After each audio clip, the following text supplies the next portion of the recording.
In this video, I'm going to take you through the evolution of some of the key management methodologies of the last few decades anyway, starting with management by objectives, then moving on to total quality management, Six Sigma, Lean, then ending with Agile. I'll of course offer a brief explanation of each approach, but an explanation, well, it can only take us so far. So to help illustrate these methodologies, I'm going to use a student fundraiser, an auction to be exact, one to support a student club, as an ongoing example. So with that, let's get started. First, management by objective, or MBOs. Management by objectives is a performance management approach introduced by Peter Drucker in his, 1954 book, The Practice of Management. It's a process by which the manager and the employee mutually agree upon a set of individual goals that support the larger organization's strategic objectives. Then together, they map out a plan to achieve these goals. The idea is to increase employee participation and engagement in an organization while at the same time aligning their work behind the organization's strategic objectives. It emphasizes setting specific and measurable goals that can be realistically reached given the employee's responsibilities, skills, and available resources. Now, that was Peter Drucker's contribution to MBOs. But then in 1981, George T. Duran created the SMART objective. His idea was to place more emphasis on the individual objective aspect of the MBO process. So, SMART objectives. That means that the objectives are specific, measurable, attainable, relevant, and time-bound. Let's take a quick look at each one of these. Specific.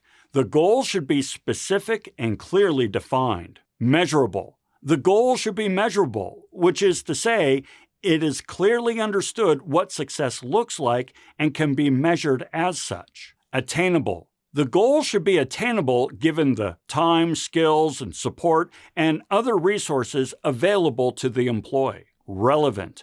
The goal should clearly line up with the organization's strategic objectives, ensuring that the employee's contributions are relevant to the larger picture. Time-bound.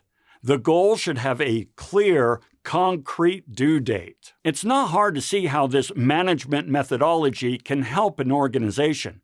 Employees are fully engaged and know how their work will roll up to the greater success of the organization. It also allows them to contribute in ways that best match their skills and interests. Then, of course, it increases communication between the employees and the managers, making the two sides partners rather than adversaries. All of this, in turn, allows employees to see how they and the work they bring to bear is important to the company's success, making them the center of the organization. This increases engagement, loyalty, and output. Okay, so that's our explanation of MBOs. Now let's consider what this looks like in practice. Let's say we have a small team of college students planning an auction as a fundraiser for their student organization. If this team were to follow an MBO approach, then the team would set clear, specific, measurable objectives. For example, they might set goals such as raising $5,000, getting 100 attendees, securing 30 donated items for the auction, things like this. Very specific and quantifiable. Each team member would then be assigned a specific responsibility aligned with each one of these goals, such as asking for donations, marketing the event, or managing the finances. The team's success would be evaluated based on how well the project's overall objectives were met. Okay, now let's talk about total quality management. Total Quality Management, or TQM, was developed in the 1950s by W. Edwards Deming. It shifts the focus from just meeting goals to achieving continuous improvement across the entire organization, with a strong emphasis on quality and efficiency in every step of the process. TQM is built on the idea that enhancing processes and focusing on customer needs will naturally lead to better outcomes. This is done by continuously detecting, measuring, and reducing or eliminating errors and waste. To Total Quality Management, TQM, quality isn't just the responsibility of a, say, specific department, but rather every individual in every department. The way it does this is by using statistical methods to control for quality in all areas, not just those associated with a product or a service. This holds everyone accountable for the overall quality of the final product or service. All of this results in higher quality and lower costs for the customer, which in turn increases profits. One of the poster children for total quality management is Toyota, which uses the methodology to deliver consistent quality and increased efficiency in the production of its vehicles, resulting in strong customer trust and loyalty. Okay, so back to our student auction fundraiser.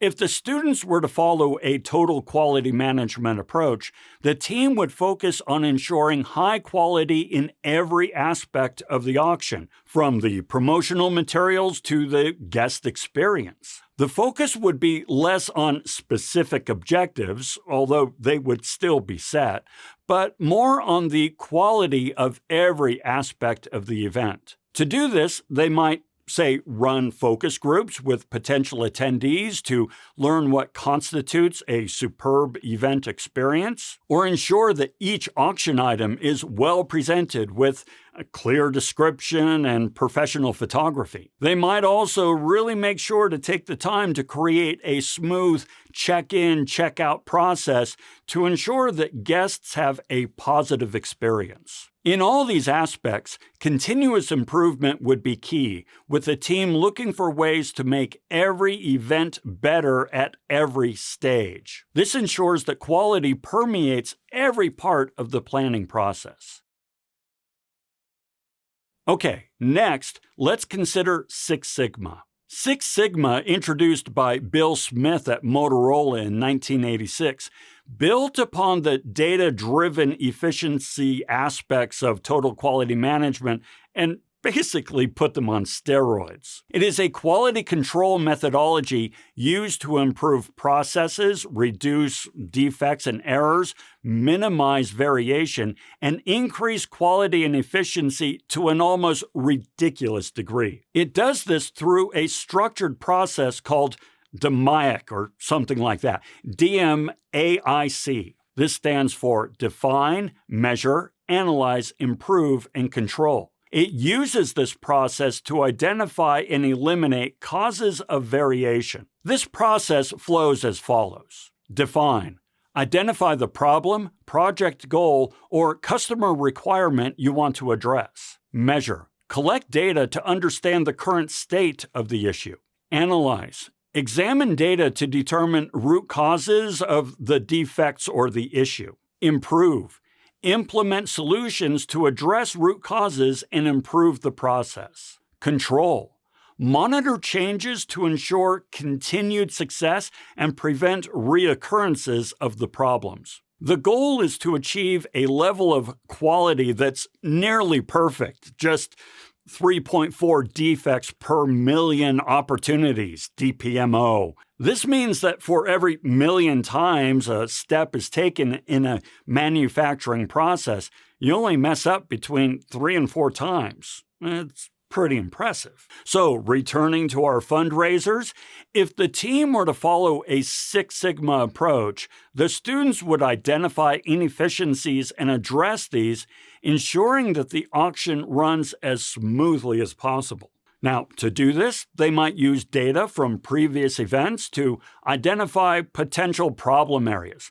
Examples could be things like bottlenecks in the auction collection process. They might also want to look at what sort of items bring about the most interest and engagement. They'll also maybe consider things like delays during the checkout process after the auction. Another thing they might consider doing is conducting a, dry run dress rehearsal, for lack of a better term, to identify possible glitches in the process from beginning to end. Then, using Six Sigma's structured DMAIC, whatever they call that framework, they would systematically reduce the identified errors or waste.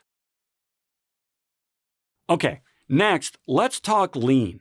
Lean, which originated from Toyota's production system in the late 20th century, took the principles of efficiency from Six Sigma and pushed them even further by focusing on eliminating waste in every form. And I really mean in every form. To Lean, waste comes in a variety of guises. For example, transport, unnecessary movement of materials, inventory, holding excess stock not needed for the current order, motion, extra steps or unnecessary movements taken by employees due to inefficient workspace layouts, waiting, periods of inactivity, overproduction, producing more than what's needed, overprocessing, extra processing, rework, or unnecessary steps, defects, errors or variations that do not conform to specifications or expectations. And finally, underutilized skills, not fully leveraging employees' skills and potential. While Six Sigma focuses on reducing defects through statistical analysis, Lean takes a broader view of efficiency by eliminating waste in all forms, aiming to streamline the entire process from start to finish. It tries to cut out anything that does not directly contribute to the value the customer is looking for, whether it's wasted time, excess inventory, or unnecessary steps. If a step or material doesn't add value to the customer, or worse still, decreases customer value, then it's cut. So what if our students followed a Lean-focused process? The Lean approach would have the students focusing on eliminating waste and maximizing value for both the attendees and the club in every facet. To do this, they might cut out any unnecessary steps in the planning process that don't directly contribute to the auction success. For example, extra meetings that aren't necessary, don't add value, so cancel them. They might focus their resources on high-impact areas, such as securing valuable auction items or promoting the event through targeted channels. They could even make sure that the venue has everything it needs before the day of the event, so that time isn't wasted hunting for things or setting things up or realizing that you're not prepared at the last minute. Lean would drive the team to be as efficient as can be, delivering the best possible event with minimal wasted time or resources. Okay, finally, let's take a look at Agile. Agile emerged in the early 2000s as a response to the fast-paced, ever-changing needs of software development, but it quickly spread to other industries. Unlike the structured and methodical approaches of Six Sigma and Lean, Agile is all about adaptability and rapid iteration. Instead of relying on rigid plans and processes, Agile focuses on flexibility, collaboration, and delivering value in short, manageable sprints. Agile teams work well in cycles, frequently reassessing goals, gathering feedback, and adjusting as needed. It prioritizes customer satisfaction by delivering working, usable products quickly, allowing for continual improvement based on real-world feedback. This responsiveness allows Agile to thrive in environments where change is constant and uncertainty is the norm. In what is called the Agile Manifesto, the following 4 pillars of Agile are detailed: individuals and interactions over processes and tools. Agile prioritizes people working together and communicating effectively rather than relying too much on rigid processes or policies. Working solution over comprehensive documentation. Agile emphasizes delivering functional products or solutions quickly rather than getting bogged down in excessive documentation. Customer collaboration over contract negotiation. Agile values ongoing collaboration with the customer throughout the project rather than strictly adhering to pre-agreed upon contracts. Responding to change over following a plan.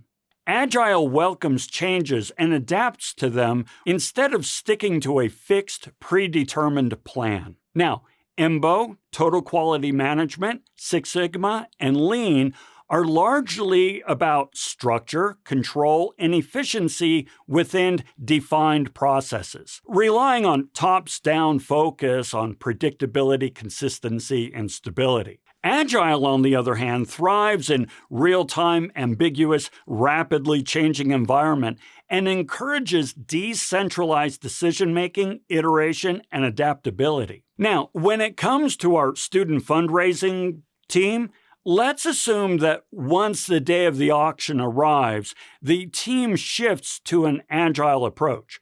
After all, the environment has become more unpredictable and would require on-the-ground decisions and actions, not tops-down planning. For example, the team might work in short sprints to solve immediate problems, such as an auction item not arriving on time or last-minute changes in the event schedule. Maybe there's unexpected weather or last-minute cancellations, or even equipment failures. I can guarantee you equipment failures. It always happens. These and other unforeseen or unanticipated occurrences require real-time problem solving. To make this happen, the team members would need to stay in constant communication through brief check-ins to make sure everyone is on the same page and can quickly adapt to the new information and the new reality. The key is that Agile empowers team members to make decisions quickly, adapting on the fly to whatever comes their way, ensuring that the event runs smoothly despite any unexpected challenges. So there we are, 5 management methodologies, each with their strengths and weaknesses, ready to help you and your team accomplish great things. So go at it, do something cool, and until we talk again, have a fantastic day.